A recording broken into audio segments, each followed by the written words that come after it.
Cinemassacre's Monster Madness.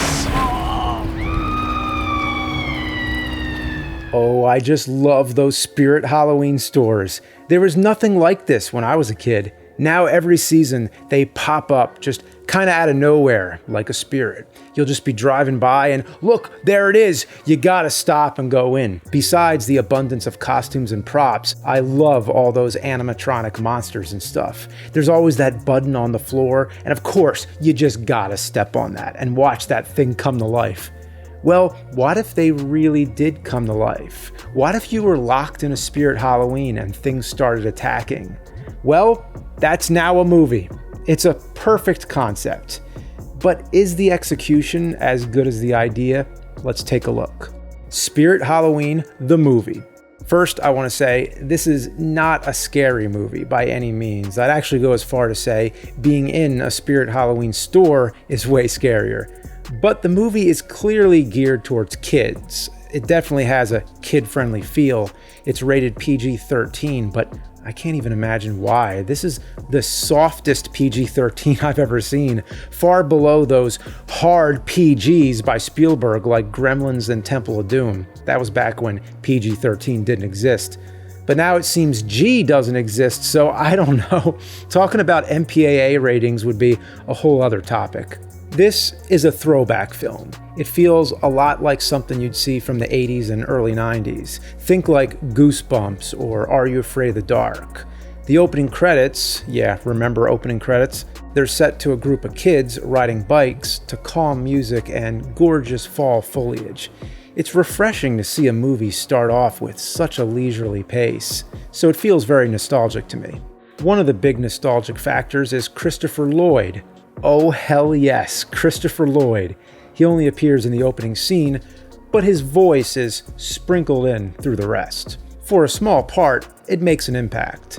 I didn't even realize how much I missed seeing him act in these type of movies. Think of all his villain roles like Judge Doom in Roger Rabbit or Switchblade Sam in Dennis the Menace. Well, he's back. This is the Christopher Lloyd you know and love. I actually forgot how great of an actor he is, and he hasn't lost a thing. Even for just a dumb little role like this, he gives it 100%. He chews it up, not like he's trying to win an Oscar, but like he knows who's watching. He's aware of his audience, and it seems he's having fun with it. He plays Alec Windsor, a rich landowner who's trying to acquire more land, and stoops as low to try and shut down an orphanage. But he messed with the wrong orphanage, as the caretaker has some magic witch powers and strikes him down, dead before the opening credits. But now he's a ghost, and where does that ghost go? Well, into a Spirit Halloween store. I gotta say, I just love the fact that it's a Spirit Halloween. It's not some made-up store. They actually filmed in a real Spirit Halloween in Georgia, which used to be a Toys R Us. I think more stores should make movies. Hey, good advertising. Also, gotta mention, Night of the Living Dead is playing on the TV. That's like a tradition. I think every horror movie is better if it has Night of the Living Dead in it.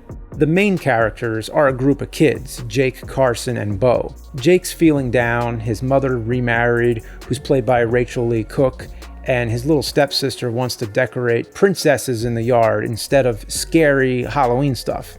He's disappointed that his friends aren't into trick-or-treating anymore, and he wants to rejuvenate their Halloween fun, so he talks Carson and Bo into spending the night at the store. So they hide in the coffin decorations until the employees close up. Then there's a lighthearted montage of them just playing around and having fun. But then, weird stuff starts happening.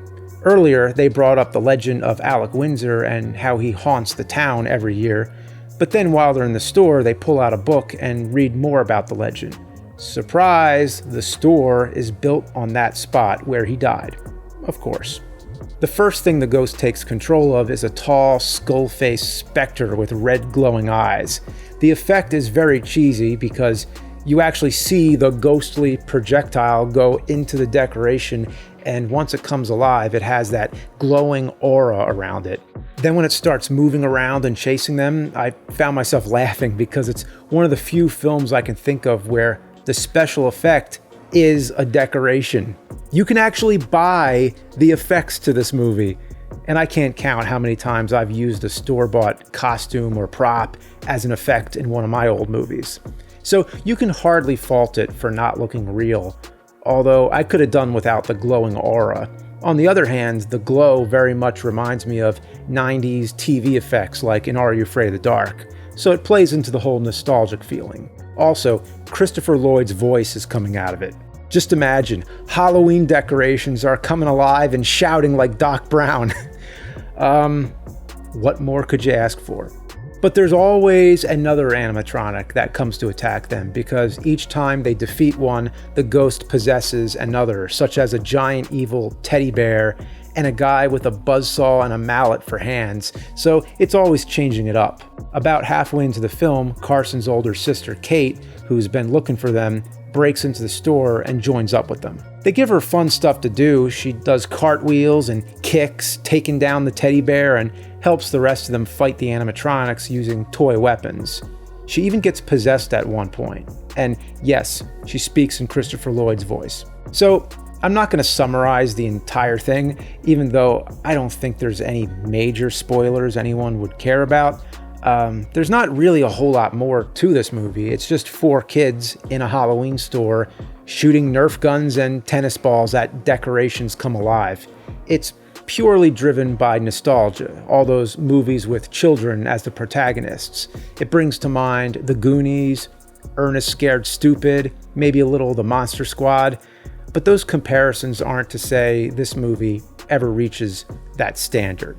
Those are the type of movies it's trying to be. I wish I could say it's great, but to be honest, it's really not a good movie.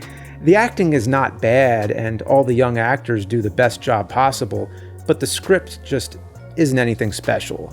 I probably made this movie sound much better than it actually is, but it's still fun. It's lighthearted, it's innocent, there's nothing to hate about it, it's just that the concept is so much better than the actual film. It also must be said that this is a lower budget movie. It's not like a major mainstream release. Some might think a Spirit Halloween movie is kind of a shameless advertisement, but it never comes off that way to me. It's not like the kid characters keep stopping to draw attention to certain costumes or props that you could buy. Instead, it just feels like the store happens to be the perfect setting. It's the whole novelty of the film. It's relatable because you can actually go inside the same type of store, or the same exact store for that matter.